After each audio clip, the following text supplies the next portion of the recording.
আসসালামু আলাইকুম বন্ধুরা, কেমন আছেন সবাই? আশা করি সবাই ভালো আছেন, সুস্থ আছেন। আজকে আপনাদের সাথে শেয়ার করব এই গরমে শরীর ঠান্ডা রাখার স্পেশাল সালাদ রেসিপি।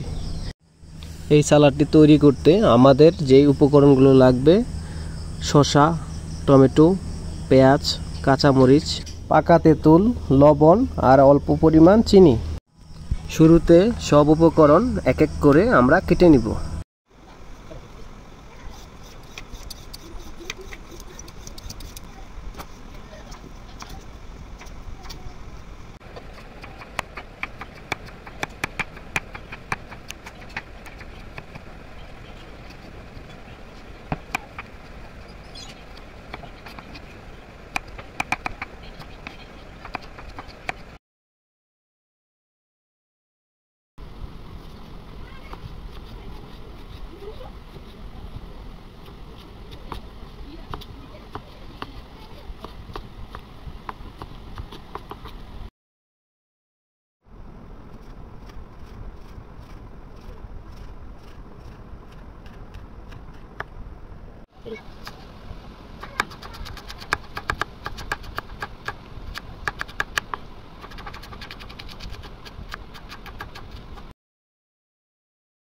আমাদের সালাদ তৈরির সব উপকরণ কাটা হয়ে গেছে।